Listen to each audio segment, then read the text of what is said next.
بسم اللہ الرحمن الرحیم۔ سورہ بقرہ کی ابتدائی آیات کی وضاحت۔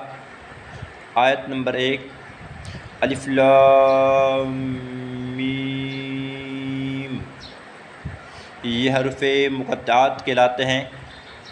قرآن مجید کی کئی سورتوں کی ابتدا میں اس طرح کے حروف آتے ہیں۔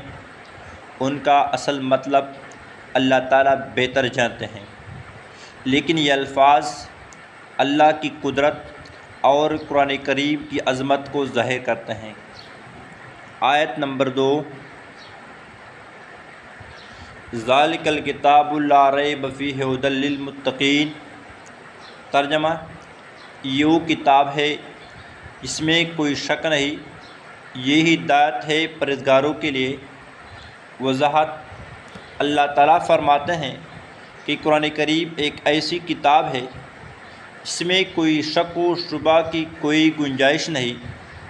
یہ اللہ کی طرف سے سچی اور مکمل ہدایت ہے، لیکن اس ہدایت سے صرف وہی لوگ فائدہ اٹھاتے ہیں جو متقی یعنی پرہیزگار ہے۔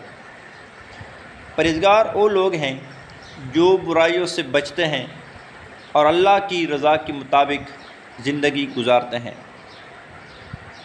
آیت نمبر 3، الذین یؤمنون بالغیب ویقیمون الصلاۃ ومما رزقناہم ینفقون۔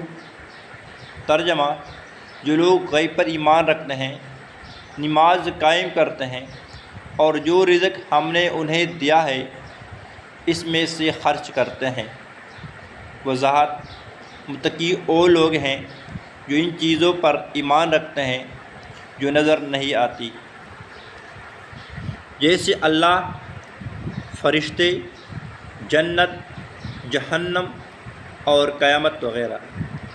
وہ نماز کی پابندی کرتے ہیں، یعنی دل سے مکمل توجہ اور طریقے کے مطابق نماز ادا کرتے ہیں اور اللہ کی دی ہوئی نعمتوں میں سے خرچ کرتے ہیں، جیسے صدقہ، زکوٰۃ اور ضرورت مندوں کی مدد۔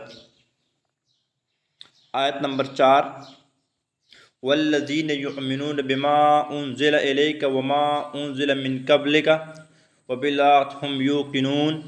ترجمہ، اور وہ لوگ جو ایمان رکھتے ہیں اس کلام پر جو آپ صلی اللہ علیہ وسلم پر نازل کیا گیا اور اس پر جو آپ صلی اللہ علیہ وسلم سے پہلے نازل کیا گیا، اور وہ آخرت پر یقین رکھتے ہیں۔ وضاحت، یہ لوگ صرف قرآن پر نہیں بلکہ ان سب آسمانی کتابوں پر بھی ایمان رکھتے ہیں جو پہلے انبیاء پر نازل ہوئی، جیسے تورات، زبور، انجیل وغیرہ۔ آخرت پر یقین رکھتے ہیں کہ وہ سمجھتے ہیں کہ مرنے کے بعد دوبارہ زندہ کیا جائے گا، اعمال کا حساب ہوگا اور جنت یا جہنم میں داخلہ ہوگا۔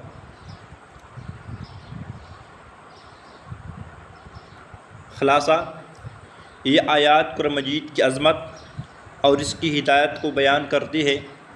ان میں بتایا گیا ہے کہ ہدایت ان لوگوں کو ملتی ہیں جو اللہ پر اور غیب پر ایمان رکھتے ہیں، نماز قائم کرتے ہیں، اللہ کی دیے ہوئی رزق میں سے خرچ کرتے ہیں، اللہ کی نازل کردہ تمام کتابوں پر ایمان رکھتے ہیں اور آخرت کے دن پر یقین رکھتے ہیں۔